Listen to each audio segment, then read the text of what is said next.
کو تقوی الہی کی دعوت دیتا ہوں۔ یہ ایام جو گزر رہے ہیں اور خاص کر اس ماہ مبارک کے رمضان میں جمعہ کا دن نور علی نور، یہ مہینہ ضیافت اللہ کا مہینہ ہے اور روز جمعہ سید الایام ہے، تمام دنوں کا سردار ہے۔ لہٰذا ہم کو اس مہینے سے اور خاص کر اس روز جمعہ سے ہم کو بہترین طریقے سے پوری طریقے سے فائدہ اٹھانا ہے۔ اور جیسا کہ ماہ مبارک کا پہلا عشرہ جو گزر گیا ہے، جو عشرہ رحمت کے نام سے مشہور ہے، اور یہ عشرہ دوم جو عشرہ مغفرت، یعنی اپنے گناہوں کی مغفرت اللہ کی بارگاہ میں حاصل کر لینا، یہی سب سے بڑی کامیابی ہے۔ یعنی جب انسان دنیا میں آتا ہے، بچہ ہوتا ہے، تو اس کا دامن گناہوں سے بالکل پاک ہوتا ہے، نہ وہ جھوٹ بولتا ہے، معصوم کہتے ہیں معصوم بچہ، نہ جھوٹ بولتا ہے، نہ غیبت کرتا ہے، نہ محرم کو دیکھتا ہے، نہ کسی کا مال ہڑپ کرتا ہے، نہ کسی کو تکلیف دیتا ہے۔ تو گناہوں سے پاک ہونے کا مطلب یہی ہے کہ جیسے ہم پہلے تھے ویسے ہو جانا۔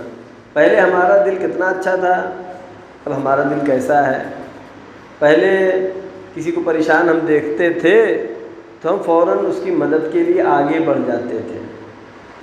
آج ایسا ہے یا ایسا نہیں ہے؟ آج کی دنیا جو کہ انسان بہت ہی بزی ہوتا چلا جا رہا ہے، اتنی زیادہ انسان کی مصروفیت بڑھ گئی ہے کہ اب جو ہے، میں نے واقعہ وہ پیش کیا تھا پچھلے خطبہ جمعہ میں کہ بیٹے کے پاس وقت نہیں اتنا تھا کہ باپ سے ملاقات کرنے آئے۔ باپ نے اس میں کیس دائر کر دیا عدالت میں کہ ہمارا خرچہ نہیں دیتا ہے، یہ ہے وہ ہے، اپنے ہاتھ سے ایک ہی درہم دے، لیکن اپنے ہاتھ سے لا کے دے۔ تو قاضی نے پوچھا بعد میں، یہ کیا شرط کیا جب آپ کے پاس پیسہ ہے، پھر آپ نے ایسا کیوں کیا؟ کہا پیسے کے لیے نہیں، یہ کئی مہینہ ہوتا ہے نہ مجھ سے بات کرتا ہے، نہ فون کرتا ہے، کچھ بھی نہیں، یہ میں نے اس لیے کیس عدالت میں دائر کیا کہ یہ آ کر کے اپنے ہاتھ سے پیسہ دے، اسی بہانے میں اسے دیکھ لوں گا، ملاقات ہو جائے گی۔ یہ زمانہ جو ہے سب سے اہم ہے، اس میں پیسہ خرچ نہیں ہوتا ہے۔ صلہ رحم جسے کہتے ہیں، صلہ رحم میں پیسہ نہیں خرچ ہونا ہے، صرف جانا ہے، بات چیت کرنا ہے، دل بہلانا ایک دوسرے کا، جو کہ عظیم ثواب رکھتا ہے۔ اور قرآن مجید میں جو ہم مطالعہ کرتے ہیں تو ہم کو یہ ملتا ہے کہ جہاں پر حقوق اللہ کی بات ہے وہاں پہ اللہ نے بہت تفصیل سے نہیں بیان کیا کہ اقیموا الصلاۃ، نماز پڑھو۔ حقوق الناس کی جہاں تک بات ہے، تو میراث کی بحث ہے، تو آیت جو ہے سب سے لمبی آیت، 10-12 لائن کی آیت، یا جو ہے احکام شرعی کو اللہ نے بقیہ احکام جو کہ لوگوں سے مربوط ہے، جو کہ خلق خدا سے، مخلوقات سے مربوط ہے، وہاں پر تفصیل کے ساتھ بیان ہوا ہے۔ اور سلسلہ دروس انس با قرآن میں جو مستقل آیتیں ہماری جو تلاوت کر رہے ہیں، ابھی جو جلدی ہم نے کیا ہے، اس آیت کے ذیل میں چند معروضات آپ کی خدمت میں پیش کرنا ہے۔ جیسا کہ خداوند عالم سورہ اعراف کی آیت نمبر 11 یہ فرماتا ہے، بسم اللہ الرحمن الرحیم، لقد خلقناکم ثم صورناکم۔ اللہ کہہ رہا ہے ہم نے تم کو پیدا کیا، پہلے تمہیں خلق کیا، ثم صورناکم، پھر ہم نے تمہاری تصویر بنائی، تمہارا چہرہ بنایا، ثم قلنا للملائکۃ اسجدوا لآدم، پھر ہم نے ملائکہ سے کہا کہ آدم کا سجدہ کرو۔ یعنی اللہ نے پہلے انسان کا، جناب آدم کا جسم بنایا، اس کے بعد جو ہے جب روح پھونکی تو کیا کہا فرشتوں سے، قلنا للملائکۃ اسجدوا لآدم، ہم نے ملائکہ سے کہا کہ آدم کا سجدہ کرو۔ سب نے سجدہ کیا ہے، فسجدوا الا ابلیس، سب نے سجدہ کیا مگر ابلیس نے نہیں سجدہ کیا۔ اللہ کیا کہہ رہا ہے، لم یکن من الساجدین، یہ تو ابلیس سجدہ کرنے والوں میں تھا ہی نہیں۔ یہ اللہ جو ہے جناب آدم کے اس پیکر پہ، جس پہ روح پھونکی ہے، فرشتوں کو حکم دے رہا ہے کہ سجدہ کرو۔ یہ سجدہ البتہ سجدہ تعظیمی کہلاتا ہے، اصل سجدہ خدا کے لیے ہے، خدا نے روح پھونکی ہے، لہذا اللہ خود کہہ رہا ہے کہ آدم کا سجدہ کرو۔ اب اس سے جو ہے جو مفسرین نے اس آیت کے ذیل میں بیان کیا ہے کہ یہ انسان کا کمال، انسان کا مرتبہ، انسان کی شان، انسان کی عظمت کیا ہے۔ اگر انسان جو ہے اپنے انسانیت کے معیار پہ چل رہا ہے تو پھر اس کا مرتبہ ہے، اس کی عظمت ہے۔ لیکن اللہ نے تو انسان بنایا، اللہ نے عقل دیا، اللہ نے سمجھ دیا، اللہ نے شعور دیا، اللہ نے حافظہ دیا، اس کے ذریعے سے اچھے اور برے کو سمجھو۔ لیکن یہ انسان اچھائی کے راستے کو چھوڑ کر کے اگر پھر بھی برائی کی طرف جا رہا ہے تو کیا ہے؟ خسرت دنیا والآخرہ، اس نے نقصان اٹھایا ہے، اس کا نقصان۔ تو ابلیس نے جو ہے سجدہ نہیں کیا۔ آیت ہے اس کے بعد کی، آیت نمبر 12 سورہ اعراف، قال ما منعک الا تسجد۔ اللہ نے کہا کہ اے ابلیس، ما منعک الا تسجد، کس چیز نے منع کیا کہ تو سجدہ نہیں کر رہا ہے؟ تو نے میرے حکم کی مخالفت کیوں کیا، سجدہ کیوں نہیں کیا؟ یہ سجدہ نہ کرنا یہ ابلیس کی وہاں پہ جو دلیلیں پیش کر رہا ہے کہ آدم جو ہے مٹی سے بنے ہیں، میں آگ سے بنا ہوں، یہ سب کیا مطلب؟ یعنی اللہ کی الوہیت پر اعتراض ہوا ہے، یعنی تیرا حکم جو ہے یہ حقیقت کے خلاف ہے، تیرا حکم عدالت کے ساتھ نہیں ہے۔ یہ شیطان نے اس طرح کا اعتراض کر کے اپنی شیطنت دکھائی۔ قال ما منعک الا تسجد اذا امرتک، کس چیز نے منع کیا، کس چیز نے روکا کہ تو نے سجدہ نہیں کیا، جب درا حالے کہ ہم نے تجھے حکم دیا تھا۔ قال انا خیر منہ، انا خیر منہ، میں اس سے بہتر ہوں۔ سجدہ کیوں نہیں کیا ابلیس نے؟ کہا کہ میں اس سے بہتر ہوں۔ کس سے؟ جناب آدم سے۔ حکم کون دے رہا ہے سجدہ کرنے کے لیے؟ اللہ حکم دے رہا ہے، جس نے بنایا ہے۔ میں شیطان ابلیس جنات ہے، یہ کانا من الجن، جناتوں میں سے تھا۔ تو اللہ جس نے انسان کو بنایا، جس نے جنات کو بھی بنایا ہے، وہ حکم دے رہا ہے کہ آدم کا سجدہ کرو۔ لیکن شیطان نے کیا کہا کہ میں خلقتنی من النار وخلقتہ من الطین، مجھ کو آگ سے پیدا کیا ہے، آدم کو مٹی سے پیدا کیا ہے، آگ مٹی سے افضل ہوتی ہے، لہذا میں سجدہ نہیں کروں گا۔ پہلی بات یہ کہ شیطان کا یہ سوچنا اس ذہن میں کہاں سے اس کے آیا کہ آگ افضل ہے مٹی سے، اور دوسرے جہتوں کو چھوڑیں، آگ اور مٹی میں کون زیادہ افضل ہے؟ مٹی افضل ہے۔ اگر آگ بھی وجود میں آتی ہے تو اس کی وجہ بھی کیا مٹی ہے؟ مٹی میں درخت نکلتا ہے، درخت سے لکڑی تیار ہوتی ہے، پھر اس میں آگ لگے گی، ہے؟ مٹی سے، زمین سے پٹرول نکلتا ہے، پھر اس میں آگ لگائی، آگ لگے گی۔ یعنی آگ کی اپنی اساس کچھ بھی نہیں ہے، اگر آگ ہے بھی تو وہ مٹی کی وجہ سے ہے۔ آگ نقصان دہ ہے، آگ میں کچھ بھی ڈال تو جلا دے گی، لیکن مٹی اس کو کئی گنا کر کے دیتی ہے۔ لیکن شیطان نے یہاں پہ کیا کیا؟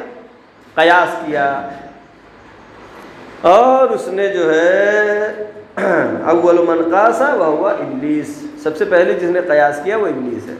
لہذا فقہ شیعہ میں قیاس جائز نہیں ہے، فقہ شیعہ میں قیاس جائز نہیں ہے، اجتہاد ہے۔ اجتہاد کا مطلب یعنی جو مجتہد ہے، جو عالم ہے، دلیلوں کے ذریعے سے، آیات کے ذریعے سے، آیات الہی کے ذریعے سے یقین کو پہنچ جاتا ہے یہ حکم خدا ہے، یہ حکم رسول ہے، اور وہ شریعت کے حکم کی شکل میں بیان کرتا ہے۔ لیکن قیاس کیا ہے؟ قیاس ظن کی چیز ہے، یقین والی چیز کا نام قیاس نہیں ہے۔ تو شیطان نے یہاں پہ کیا کیا؟ کہا کہ میں ان سے بہتر ہوں، اس لیے سجدہ نہیں کروں گا۔ اب یہاں پر اس سلسلے میں اسی روایت کے ذیل میں مولا کائنات حضرت علی ابن ابی طالب علیہ السلام فرماتے ہیں، امام علیہ السلام فاعتبروا کان من فعل اللہ بابلیس اذا حبط عملہ الطویل وجہدہ الجہید۔ مولا کائنات فرما رہے ہیں کہ عبرت حاصل کرو انسانوں کو، مومنین کو، مسلمانوں کو، مولا علی خطاب کر کے فرما رہے ہیں شیطان کے ساتھ جو ہوا فعل اللہ بابلیس، شیطان کے ساتھ جو ہوا ہے اس سے عبرت حاصل کرو۔ اذا حبطہ عملہ الطویل، کہ اس کا اتنا لمبا عمل جو تھا وہ حبط ہو گیا، ختم ہو گیا، جل گیا۔ وجہدہ الجہید، بہت کوشش، بہت محنت کیا شیطان نے، تمام اس کی محنتیں جو ہے حبط ہو گئیں، ختم ہو گئیں، صرف ایک عمل کی وجہ سے۔ امام مولا علی کیا فرما رہے ہیں؟ کان قد عبد اللہ 6000 سنہ، ابلیس نے اللہ کی عبادت کیا تھا 6000 سال۔ کتنے سال عبادت کیا تھا؟ 6000 سال۔ وہ بھی 6000 سال ہمارا والا ہو سکتا ہے نہ ہو، نوری مان لے اگر یہی ہے تو ہم کتنے سال عبادت کرتے ہیں؟ زیادہ سے زیادہ 100 سال۔ 100 سال سے زیادہ عبادت اب کوئی نہیں کر پا رہا ہے، 200 سال، اس سے زیادہ تو نہیں۔ مولا کیا فرما رہے ہیں؟ کان قد عبد اللہ 6000 سنہ، شیطان نے 6000 سال عبادت کیا، لیکن کیا ہوا؟ ان کبر ساعۃ واحدہ، لیکن صرف ایک تھوڑی دیر کے لیے غرور کی وجہ سے، تھوڑی دیر کے گھمنڈ کی وجہ سے، تھوڑی دیر کے تکبر کی وجہ سے کیا ہوا؟ واحدہ فمن ذا بعد ابلیس یسلم علی اللہ بمثل، ہاں مولا کائنات فرما رہے ہیں کہ صرف تھوڑی دیر اس نے جو ہے تکبر کیا، تو کیا ہوا؟ فمن ذا، پھر اس کے ساتھ کیا ہوا؟ ابلیس یسلم علی اللہ بمثل معصیتہ، بعد ابلیس یسلم علی اللہ بمثل معصیتہ، کہ اگر جو ہے بندہ بھی ابلیس کی طرح سے گناہ کرے، جو 100 سال عبادت کرنے والا ہے، 200 سال عبادت کرنے والا ہے، تو 6000 کیا تھا، اگر جو ہے عام مسلمان، عام انسان، عام مولا کے چاہنے والا ابلیس کی طرح سے گھمنڈ کرے، غرور کرے، بمثل معصیتہ کلا ما کان اللہ سبحانہ لیدخل الجنہ، یہ ناممکن ہے کہ اللہ تعالی ایسے انسان کو جنت میں داخل کرے، ایسے انسان کو اللہ جنت میں داخل کرے۔ کیوں؟ لیدخل الجنت بشرا بامر اخرج بہ منہا ملکا، کہ اللہ نے جس وجہ سے شیطان کو نکالا ہے، جو ملائکہ کی اس بزم میں تھا، جس گناہ کی وجہ سے، جس بیماری کی وجہ سے اللہ نے شیطان کو نکال دیا جنت سے، مولا علی فرما رہے ہیں بندہ یہ کہاں سے امید رکھ سکتا ہے کہ اس کے اندر غرور پایا جائے، گھمنڈ پایا جائے، تکبر پایا جائے، پھر اللہ جو اس کو جنت میں لے جائے۔ شیطان کو کیوں نکالا گیا جنت سے؟ چونکہ اس نے گھمنڈ کیا، تکبر کیا۔ مولا کائنات فرما رہے ہیں ان حکمہ فی اہل السماء و اہل الارض لواحد، اللہ کا حکم چاہے آسمان والوں کے لیے ہو چاہے زمین والوں کے لیے ہو، ایک ہی حکم ہے۔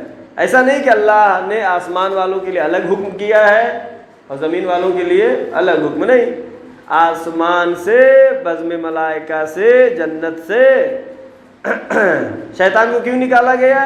چونکہ اس نے غرور کیا، گھمنڈ کیا۔ مولا علی کیا کہہ رہے ہیں؟ اے انسان اس سے عبرت حاصل کر کہ جب شیطان کو نکالا گیا جنت سے تو تجھے بھی اس گناہ کے ساتھ جنت میں جانا نصیب نہیں ہوگا۔ ہمارے چھٹے امام حضرت جعفر صادق علیہ السلام، اسی سلسلے میں امام فرما رہے ہیں اصول الکفر ثلاثہ، کفر کی بنیادیں 3 ہیں، کس وجہ سے انسان کفر تک پہنچ جاتا ہے۔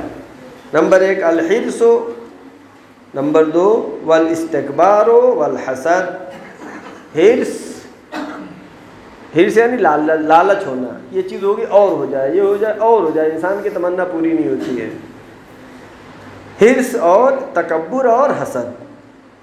امام فرما رہے فَأَمَّا الْحِرْصُ فَإِنَّمَا آدَمَ حِينَ نُهَا عَنِ الشَّجَرَةِ حَمَلَهُ الْحِرْصُ، کہتے ہیں حرص سبب بنا کے آدم علیہ السلام کو حِينَ نُهِيَ عَنِ الشَّجَرَةِ، کہ جس درخت کے پاس جانے سے منع کیا گیا تھا، حَمَلَهُ الْحِرْصُ عَلَىٰ أَنْ أَكَلَ مِنْهَا، حرص سبب بنا کہ جناب آدم نے، جناب حوا نے وہ پھل کھا لیا جس سے اللہ نے انہیں کھانے سے منع کیا تھا۔ لہذا حرص جو ہے انسان کے لیے بہت ہی نقصان دہ ہے۔ اللہ نے بہت ساری چیزیں کھانے کے لیے دیا ہے ہمیں زمین پر، کچھ چیزیں حرام قرار دیا، کہا یہ کھاؤ یہ کھاؤ یہ کھاؤ یہ کھاؤ، مردہ گوشت مت کھاؤ، مردار کا گوشت نہ کھاؤ، سور کا گوشت نہ کھاؤ، خونخوار جانور ہے اس کا گوشت درندے کا جائز نہیں ہے، نہ کھاؤ، یا جو ہے یہ سبزی کھاؤ یہ سبزی کھاؤ یہ دال کھاؤ، کھانے کی چیزیں زیادہ حلال ہیں، حرام چیزیں بہت ہی کم ہیں، کچھ چیزیں ایسی ہیں، کہا سب کچھ کھاؤ یہ نہ کھاؤ، سب کچھ پیو شراب نہ پیو، لہذا جو ہے زیادہ چیزیں کیا ہیں حلال ہیں، لیکن انسان حلال کو چھوڑ کر کے کہاں جاتا ہے؟ حرام کی طرف جاتا ہے۔ امام کیا فرما رہے ہیں؟ ہرس سبب بنا کے اس درخت، جناب آدم سے کیا کہا تھا؟ سب کھاؤ پیو جنت میں رہو آرام سے، لا تقربوا هذه الشجرہ لا تقربا هذه الشجرہ، تم دونوں اس درخت کے پاس مت جانا۔ یہ انسان کی فطرت عجیب ہے، کہا اس کو یہ نہیں کہا وہی ہے کیا ضرور جانے کیا ہے، وہ ضرور جانے کیا کے چکر میں برباد ہوتا ہے انسان۔ جناب امام علیہ السلام فرما رہے ہیں کہ ایک ہر سبب بنا کہ جناب آدم کو جو اللہ نے منع کیا تھا وہاں پہ گئے، شیطان نے بہکایا، اور شیطان دشمن ہے انسان کا، ہمیشہ کے لیے قسم خوردہ انسان کا دشمن۔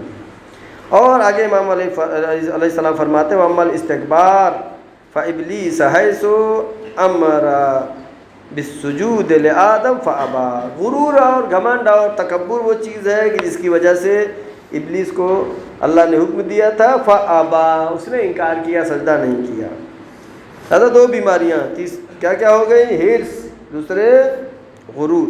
وَأَمَّا الْحَسَدُ فَأَبْنَ آدَمَ حَيْثُ قَتْلَ إِحْدَاهُمَا لِصَاحِبِهِ، حسد سبب بنا کہ آدم کے ایک بیٹے نے دوسرے بیٹے کو قتل کر دیا۔ قَالَ انظُرْنِي إِلَىٰ يَوْمَ يُبْعَثُونَ، قَالَ، ہاں اب جو ہے یہ بیماریاں ایسی تین کہ جس سے ہمیں ضرورت ہے کہ اس سے بچیں۔ اگر غرور ہمارے اندر ہے، گھمنڈ ہے، تو کیسے بچا جائے؟ ہرس پایا جا رہا ہے تو کیسے بچا جائے؟ اور اگر کیا بچا؟ اس تکبر، حسد اگر پایا جا رہا ہے تو اس کو کیسے بدلا جائے؟ یہ جو ہے اس کی تفصیل جاننے کی ضرورت ہے، انشاءاللہ آئندہ خطبات میں بیان کریں گے۔ آخر میں دعا کرتے ہیں پروردگار محمد وآل محمد صفحے میں ہماری تمام طاعت و عبادات کو قبول فرما، پروردگار جو بھی پریشان حال ہیں ان کی پریشانیوں کو برطرف فرما، پروردگار یہ ماہ مبارک رمضان ہمیں زیادہ سے زیادہ توفیق دے کہ ہم زیادہ سے زیادہ کار خیر کر سکیں، اپنے آخرت کے لیے سرمایہ تیار کر سکیں۔ پروردگار ہمارے تمام گناہ صغیرہ و کبیرہ کو معاف فرما، ہمارے مرحومین کے تمام گناہ صغیرہ و کبیرہ کو معاف فرما، معبود آخری حجت امام زمانہ کے ظہور میں تعجیل فرما، ہم سب کو ان کے یاور و انصار میں شمار فرما۔ بسم اللہ الرحمن الرحیم، العصر ان الانسان لفی خسر الا الذین آمنوا وعملوا الصالحات وتواصوا بالحق وتواصوا بالصبر، صدق اللہ العلی العظیم۔ والسلام علیکم ورحمۃ اللہ وبرکاتہ۔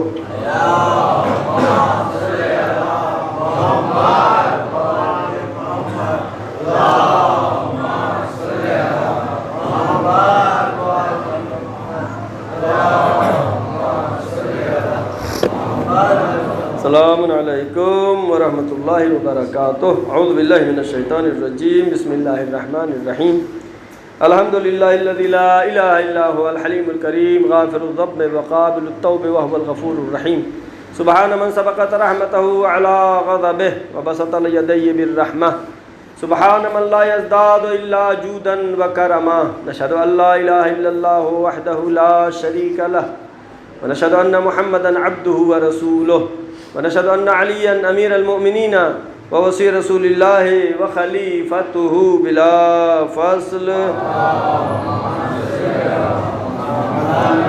اللهم صل وسلم على سيد المرسلين خاتم النبيين ابي القاسم محمد، اللهم صل وسلم على سيدة نساء العالمين فاطمة الزهراء بنت رسول الله،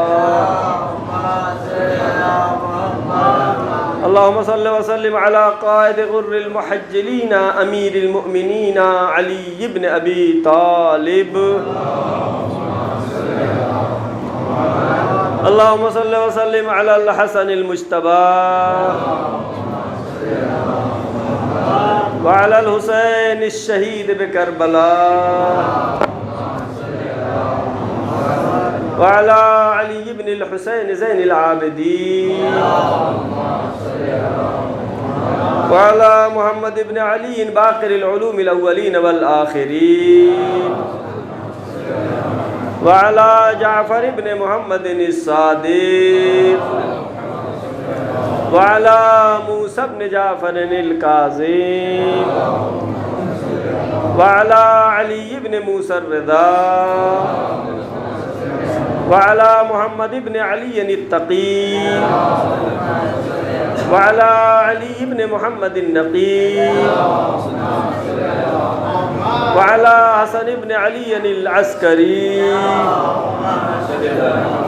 وعلى قائدنا مولانا صاحب العصر والزمان آدم الکفر والفسوق والعصیان اسی کو عباد اللہ و نفسی بتقوی اللہ. آگے کچھ جگہ ہے، آگے آ جائے، تھوڑا سمٹ کے بیٹھے. بس یہ مشکل کچھ دن کی اور ہے، انشاءاللہ جو ہے مسجد جو ہے آمادہ ہو جائے گی جلدی ہی. آپ لوگ دعا کریں اور جو ہے مومنین کے لیے جگہ کی قلت ہو رہی ہے. بہرحال ایک طرح سے خوشی کی بھی بات ہے کہ اتنے لوگ شرکت کرنے والے ہیں، اور دوسری بات یہ کہ دعا کرنا چاہیے ہمیں کہ جلد سے جلد یہ مسجد کا جو عظیم کام جاری و ساری ہے، تمام لوگ جو بھی اس میں جس طرح سے خدمت انجام دے رہے ہیں ان سب کے لیے دعا کریں کہ اللہ تعالیٰ ان کے رزق و روزی میں برکت عطا فرما. یا اللہ یہ عظیم کام جو انجام پا رہا ہے جلد سے جلد اس کو پایا تکمیل تک پہنچا دے. اور اس خطبہ جمعہ میں سب سے پہلے اپنے نفس کو اور تمام حضار محترم کے نفوس کو تقوی الہی کی دعوت دیتا ہوں. اگر خوف خدا ہے انسان کے اندر پھر غلط نہیں کرے گا کچھ بھی. پولیس کے ڈر سے آدمی اگر پولیس کے ڈر سے چل رہا ہے روڈ پہ تو دیکھیے گا یہاں پہ پولیس ٹریفک پولیس ہے تو اسپیڈ کم کر لے گا. کہا یہاں پہ 100 کی اسپیڈ سے چل سکتے ہیں، اس سے زیادہ نہیں چل سکتے ہیں. تو جہاں پہ پولیس نہیں تیز چلے گا، جہاں پولیس ہے وہاں کیا کرے گا؟ کم کر دے گا. لیکن اگر خوف خدا ہے تو پھر وہ ہر جگہ ہے. پھر ایسا نہیں کہ یہاں خدا ہے یہاں خدا نہیں ہے، نہیں. کہ لہذا جو ہے سب سے اہم چیز جو ہے تقوی الہی ہے، خوف خدا ہے. خوف خدا جس کے اندر پایا جائے وہ خوشحال ہے، وہ بہت سارے اکثر گناہوں سے محفوظ رہتا ہے. اور جیسا کہ گزشتہ خطبے میں نے عرض کیا کہ 3 بیماریاں کہ جس میں تکبر، حرص اور حسد، یہ بہت بڑی بیماریاں ہیں. کہ انسان اپنے جسم کے لیے تھوڑا سا بخار ہو گیا، تھوڑا سا نزلہ ہو گیا، فوراً ڈاکٹر کے پاس جاتا ہے، جو کہ جسم کی بیماری معمولی بیماری ہے. جسم کو بیماری اگر لگتی ہے تو آخر کہاں ختم ہو جاتی ہے؟ آدمی مر گیا ختم، کوئی بیماری نہیں.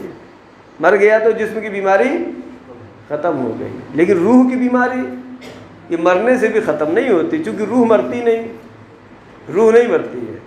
لہذا بیماری بھی ساتھ ساتھ جاتی ہے. لہذا چاہیے کہ ہم جو ہے بیماریوں کا علاج بھی تلاش کریں.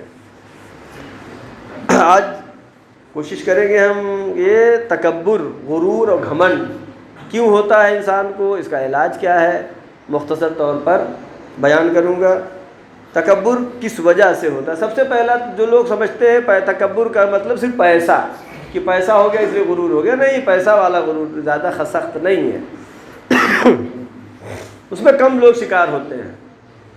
تکبر میں سب سے پہلا جس کی وجہ سے ہوتا ہے انسان کے اندر یہ علم ہے. علم، ہم بہت پڑھے لکھے ہیں، ہم بہت عالم ہیں، اس کو تو کچھ بھی نہیں آتا، ہم کو سب آتا ہے. یہ کیا ہے؟ یہ غرور ہے، یہ گھمنڈ ہے، یہ سب سے خطرناک ہے. لہذا تکبر کی سب سے پہلی وجہ کیا ہو گئی؟ علم. البتہ جو بھی اپنے کو عالم سمجھتا ہو سب سے بڑا جاہل وہی ہے، جو کہ بزرگان نے بیان کیا ہے. جو اپنے کو سمجھے کہ ہم عالم ہیں، اس کا مطلب کیا ہے؟ وہ اتنا ہی بڑا جاہل ہے، اتنا ہی بڑا جاہل ہے. جس کا غرور پایا جائے گا نا، جب غرور پایا جائے اس کا مطلب اس کے پاس حقیقی علم نہیں ہے. جتنا اپنے کو عالم سمجھے گا یعنی اتنا ہی بڑا جاہل ہے. کیوں؟ اس لیے کہ جب انسان علم کی طرف بڑھتا ہے تب دیکھتا ہے کہ ہم کو تو بہت چیزیں نہیں آتی ہیں، ہم کو تو کچھ بھی علم نہیں ہے. جو اس میدان میں نہیں گیا ہے اس کو اتنا نہیں معلوم ہے، وہ تو بس ایک مطلب جاہل ہے، نہیں جانتا ہے بس. لیکن علمی میدان میں جب جیسے جیسے آدمی آگے بڑھے گا اس کا علم بڑھتا جاتا ہے، ادھر سے علم بڑھتا جاتا ہے، ادھر سے اس کو احساس ہوتا ہے کہ ہم تو بہت زیادہ جاہل ہیں، ہم کو بہت چیزیں معلوم نہیں ہیں. لہٰذا اس کا علاج کیا ہے؟ اس کا علاج یہی ہے کہ ابھی جو ہم نے بیان کیا کہ ابلیس اور ابلیس کا جو شیطان ہے جس کو نکال دیا گیا، ابلیس جو ہے معلم الملکوت تھا، فرشتوں میں استاد بنا دیا گیا. اتنا پڑھا لکھا تھا، عبادت کیا کتنا 6000 سال، پڑھا لکھا کتنا تھا، فرشتوں کا استاد تھا. معلم الملکوت، ملک کی جمع ملکوت، استاد تھا فرشتوں کا. لیکن غرور کیا تو کیا ہو گیا؟ کہا فخرج انک رجیم، نکل جا، تو ملعون ہے، تو رجیم ہے.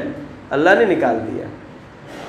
یعنی اگر علم کی بات کی جائے تو علم پر اگر آدمی غرور کرتا ہے تو اسے سوچنا چاہیے کہ جب بہت بڑا عالم تھا شیطان اور اس کو اتنا تقرب خدا حاصل ہوا کہ فرشتوں کے ساتھ رہنے لگا تھا تو اس کو نکال دیا گیا. لہذا غرور کبھی انسان کو اپنے علم پر نہیں کرنا چاہیے. دوسرے غرور اور تکبر کی وجہ عبادت ہے، ریاضت ہے. انسان جو ہے اللہ کے سامنے سر پہ سجود ہوتا ہے، نمازیں پڑھتا ہے. عبادت کا غرور یہ سب سے خطرناک ہے. اگر غرور آ گیا اور عبادت کر رہا ہے، اس کا مطلب سچ میں عبادت نہیں کیا اس نے. سچی عبادت کا مطلب کیا ہے؟ سچی عبادت کا مطلب ہے کہ غرور نہ آنے پائے. اگر غرور آ گیا کہ میں تو نماز پڑھتا ہوں، میں تو خمس دیتا ہوں، میں تو غریبوں کی بہت مدد کرتا ہوں، یہ غرور اگر آ گیا اس کا مطلب کیا ہے؟ حقیقت میں عبادت نہیں ہے. یہ تکبر کا سبب بنتا ہے، یہ عبادت تکبر کا سبب بنتا ہے. لہذا جو ہے اس کا علاج کیا ہے؟ اس کی وجہ یہی ہے کہ عبادت جو ہے، عبادت میں اگر تکبر ہو تو وہ خود عبادت ہی نہیں قبول ہوتی، وہ عبادت قابل قبول نہیں ہے. لہذا پہلے جو ہے تکبر سے بچنا ہے، غرور سے بچنا ہے، گھمنڈ سے بچنا ہے، پھر عبادت. اور اگر عبادت سے غرور ہو جائے تو پھر وہ عبادت نہیں ہے بلکہ وہ دکھاوا ہے. تیسری چیز جس کی وجہ سے غرور اور گھمنڈ اور تکبر ہو جاتا ہے انسان کو، مال اور دولت ہے. دولت اس کے پاس ہو گئی، تب سوچ رہا ہے کہ اب تو ہم بہت، حالانکہ نہ تو دولت ہمیشہ رہنے والی ہے نہ ہمیشہ رہی ہے. کبھی انسان امیر ہوتا ہے، کبھی انسان غریب ہوتا ہے. آیات قرآن یہ کہتی ہیں کہ اللہ نے جس کو جیسے بھی پیدا کیا، کسی کو بہت بڑے گھر میں پیدا کیا، کسی کو جو ہے بادشاہ کے گھر میں پیدا کیا، کسی کو عام گھر میں پیدا کیا، کسی کو میڈیم گھرانے میں پیدا کیا. یہ سب کچھ ہے جو کچھ ہے، یہ سب کس لیے ہے؟ سب امتحان کے لیے ہے انسان کے. اگر کوئی بہت پیسے والے گھر میں پیدا ہوا ہے، یہ بھی اس کا امتحان ہے کہ اتنا پیسے والے ہو گئے ہو، کتنا خرچ کرتے ہو رائے خدا میں، کتنا جو ہے مخلوقات خدا کے دھیان دیتے ہو. اور لہذا جو ہے یہ مال ہونا بہت افتخار کی چیز نہیں ہے، مال ہونا امتحان ہے، مال کا نہ ہونا بھی امتحان ہے. لہذا جو ہے انسان کو جو غرور اور گھمنڈ اگر دولت پہ ہوتی ہے تو اس کا علاج کیا ہے؟ اس کا علاج یہی ہے کہ اسے سوچنا چاہیے کہ چاہے کتنا بھی مال ہمارے پاس ہو، کتنی بھی دولت ہو، کتنی بھی پراپرٹی ہو، ایک دن ہم کو چھوڑ کے جانا ہے. ایک دن ہمیں چھوڑ کے جانا ہے، لے کے جانا ہے نہیں ہے.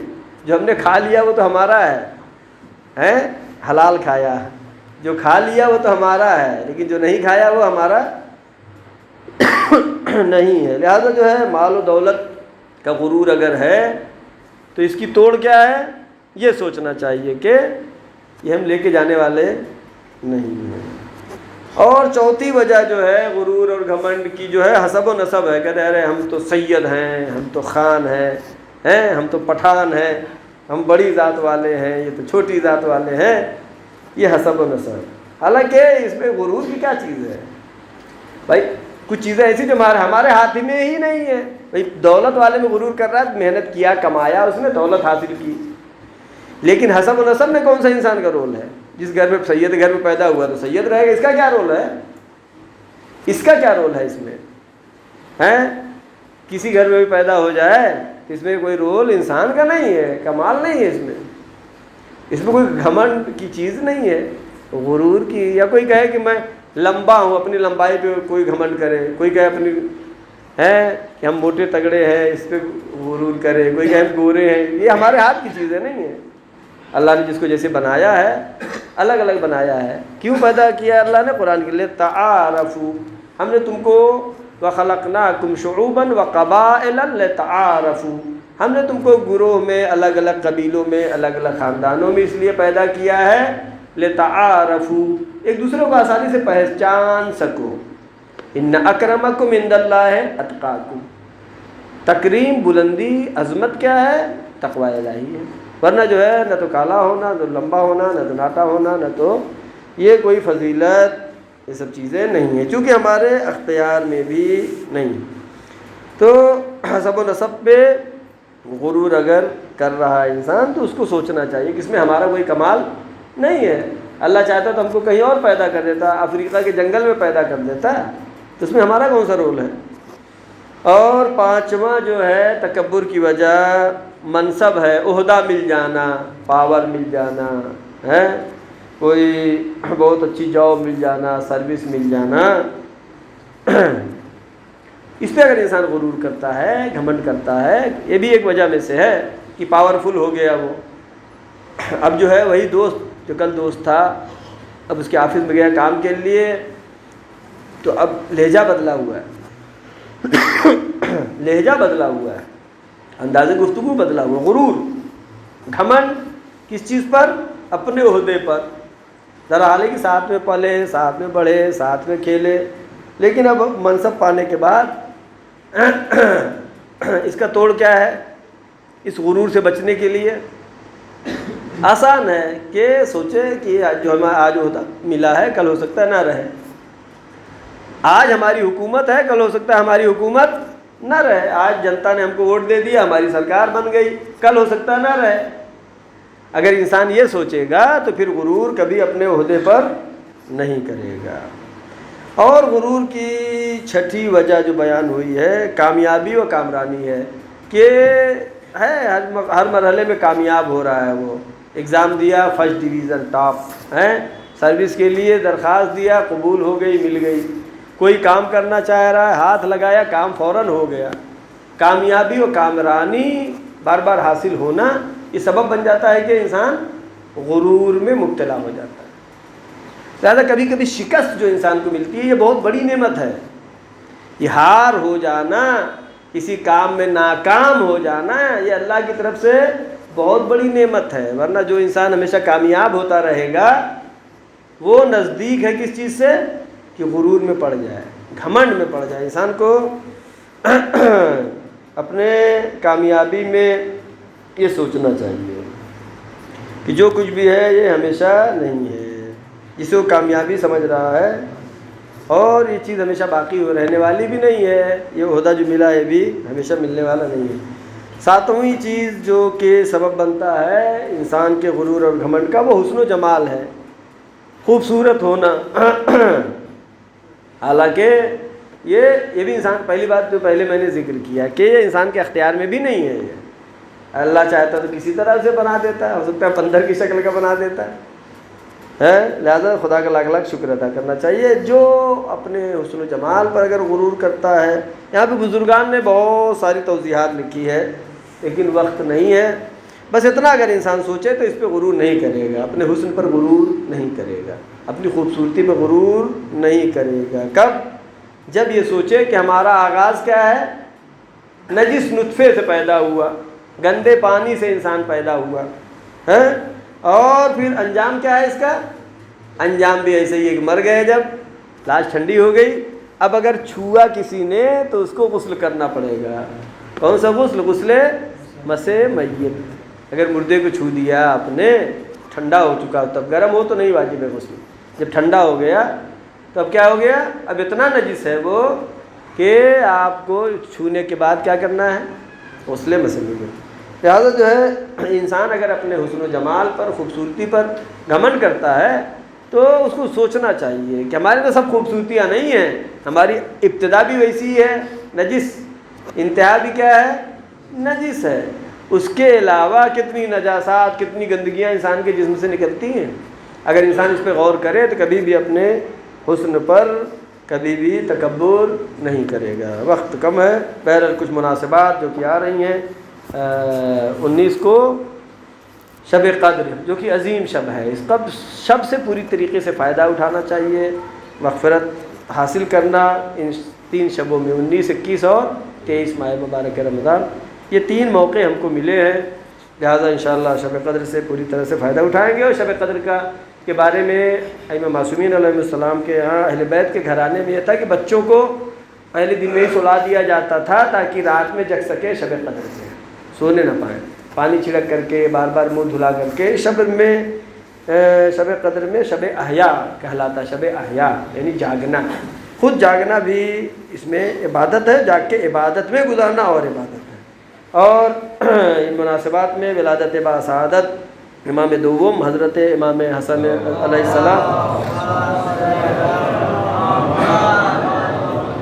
امام علیہ السلام کی ولادت کا جشن ہے۔ آج جمعہ ہے، کل سنیچر ہے، پرسوں ہے نا، پرسوں ہے، کل کی رات میں جشن جو ہے ہونا چاہیے امام کی ولادت کے سلسلے میں۔ اور پرسوں اور حالت حاضرہ میں چاہیے کہ اپنے وقت نہیں بچا ہے، بہرحال اپنے گاؤں کی ترقی کے لیے ہم کو چاہیے کہ سوچیں، آگے بڑھیں، کوشش کریں۔ جو میں نے ہمیشہ پہلے بھی کہا، آج بھی کہہ رہا ہوں، میں کو نکال کر کے ہم بنائیں گے نہیں جب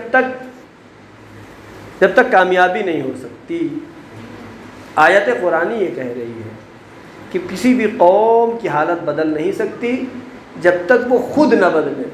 اب ہر ایک کیا کرتا ہے؟ دوسرے کو کہتا ہے وہ غلط ہے، وہ غلط ہے، وہ غلط ہے۔ اگر ایسا کر دیں، ہم ہر ایک اپنے کو صحیح کرنا شروع کر دیں، ہم صحیح ہو جائیں، ہم صحیح ہو جائیں، ہم صحیح، تو کیا ہوگا؟ بہترین معاشرہ وجود میں آئے گا، خوشحال معاشرہ وجود میں آئے گا، بہترین زندگی، اس دنیا کی زندگی ہی جنت میں تبدیل ہو جائے گی۔ کب؟ کہ جب ہم اللہ کے بتائے ہوئے راستوں پر عمل کریں۔ جیسے کہ ایک چیز پہ میں نے ہمیشہ زور دیا شروع سے جب سے آ رہا ہوں، کیا ہے وہ؟ سلام کے اوپر، کہ پیغمبر اکرم حضرت محمد مصطفیٰ صلی اللہ علیہ وسلم پیغمبر فرماتے ہیں من بدأ الکلام قبل السلام فلا تجیبوہ، جو کلام بات کرنا شروع کر دے بغیر سلام کیے اس کی بات کا جواب ہی نہ دو۔ اگر ہم اپنے گھر میں، اپنے معاشرے میں، اپنے گھر سے شروع کرنا، گھر میں اگر باپ اٹھا بچوں کو سلام کر رہا ہے، بیٹوں کو سلام کر رہا ہے، زوجہ کو سلام کر رہا ہے، آگے چل کے کیا ہوگا؟ یہ بچے سلام کرنے لگیں گے، بیٹیاں سلام کرنے لگیں گی، اور ایک بہترین ماحول۔ لہذا معاشرہ جو ہے اوپر سے نہیں بنتا ہے، گھر گھر سے، فرد فرد سے، فیملی فیملی سے بہترین انشاءاللہ وجود میں آئے گا۔ اور جو ہے مسجد کا کام الحمدللہ چل ہی رہا ہے، اس میں آپ لوگ جیسا بھی تعاون کر سکتے ہیں حصہ لیں، اور قبرستان میں بھی وہاں کی کمیٹی کی مدد کریں، اس لیے کہ وہاں پہ ایک بڑا کام جو باؤنڈری بننے کا ہے وہ بہت ضروری ہے، ہونا ہے۔ اور دینیات کلاس روم جو بچوں کی تعلیم پر توجہ دیں، وہاں پر جو ہے جو لوگ کام کر سکتے ہیں یا مزدوری لے کر کے یا ثواباً، جو مستری ہیں، مزدور ہیں، کام کر سکتے ہیں، آپ کے لیے افتخار ہے کہ اللہ آپ جو ہے 30 سال کے بعد کہیں گے وہاں جو بنا تو میں نے بنایا تھا، وہاں پہ میں نے کام کیا تھا، یہ عظیم ثواب ہے، بہترین ثواب ہے۔ لہٰذا اس میں جو ہے جو کلاس روم بن رہا ہے اس میں حصہ لیجئے، اور دینیات کے کلاسوں پر توجہ دیں، اور خاص کر بچوں کی تعلیم پر، اپنے بچوں کی تعلیم پر بہت توجہ دیں۔ دیکھیے کریم پور کی جو تاریخ ہے، جو ہم دیکھتے ہیں گزشتہ کریم پور، اس لحاظ سے بہت ہی نیچے چلا گیا تعلیم میں، یعنی جس جگہ سے بہت بڑے بڑے آفیسرز نکلے، پڑھے لکھے لوگ نکلے، آج جو ہے ہمارے یہاں مزدور طبقہ زیادہ ہو رہا ہے، مزدور طبقہ، یہ افسوس کی بات ہے، ہم اپنے مقام کو چھوڑ کر کے نیچے چلے جا رہے ہیں۔ اس کی وجہ کیا ہے؟ قناعت نہیں ہے، جلدی پیسہ کما لیں، جلدی پیسہ کمانے کے چکر میں آدمی کیا ہوتا ہے، پھر تھوڑا ہی کما پاتا ہے، جلدی نہیں۔ علم جو ہے جب تک حالات ساتھ دے رہے ہیں، جب تک پڑھ سکتے ہیں، جتنا پڑھ سکتے ہیں علم حاصل کریں، اتنا جو ہے دین اسلام نے تاکید کیا ہے علم حاصل کرنے کے لیے۔ اگر مسلمانوں نے علم پہ اتنا توجہ دیا ہوتا، اتنا زور دیا ہوتا تو آج مسلمان بہت ہی آگے ہوتے۔ لہذا اس کے پہلے بھی میں نے بیان کیا تھا، اسکول میں بچوں کو کہیں جانا ہے، والدین کو کہیں جانا ہے تو اپنا پروگرام بنائیں، کس لحاظ سے؟ اسکول کی چھٹی کے لحاظ سے، نہ کہ جو ہے اپنا شادی کی تاریخ رکھ دیا پھر کہہ رہے ہیں بچے سے چھٹی لے لو اسکول میں، اس کی پڑھائی کا نقصان جو کر رہے ہیں یہ عند اللہ اس کا جواب دینا ہوگا۔ آخر میں دعا کرتے ہیں، پروردگار محمد و آل محمد صدقے میں، چاہے معصومین علیہ السلام کے صدقے میں ہمارے تمام طاعت و عبادات کو قبول فرما، جو پریشان حال ہیں ان کی پریشانیوں کو برطرف فرما، پروردگار ہمارے تمام گناہ صغیرہ و کبیرہ کو معاف فرما، ہمارے والدین کے تمام گناہ صغیرہ و کبیرہ کو معاف فرما، پروردگار ہمیں زیادہ سے زیادہ توفیق دے کہ تیری طاعت و عبادت انجام دے سکیں۔ یہ ماہ مبارک رمضان ہے، ربیع القرآن ہے، ہمیں زیادہ توفیق دے کہ ہم قرآن مجید کی تلاوت کر سکیں۔ پروردگار پرچم اسلام کو سربلند فرما، پرچم کفر و نفاق کو سرنگو فرما، علماء اکرام مراجع اکرام بلاخص آیت اللہ سستانی مقام معظم رہبری کی حفاظت فرما، پروردگار باران رحمت نازل فرما۔ معبود زمانہ پرآشوب ہوتا جا رہا ہے، آخری حجت امام زمانہ کے ظہور میں تعجیل فرما، ہم سب کو ان کے آور و انصار میں شمار فرما۔ بسم اللہ الرحمن الرحیم، قل هو اللہ احد اللہ الصمد لم یلد ولم یولد ولم یکن له کفوا احد، صدق اللہ العلی العظیم۔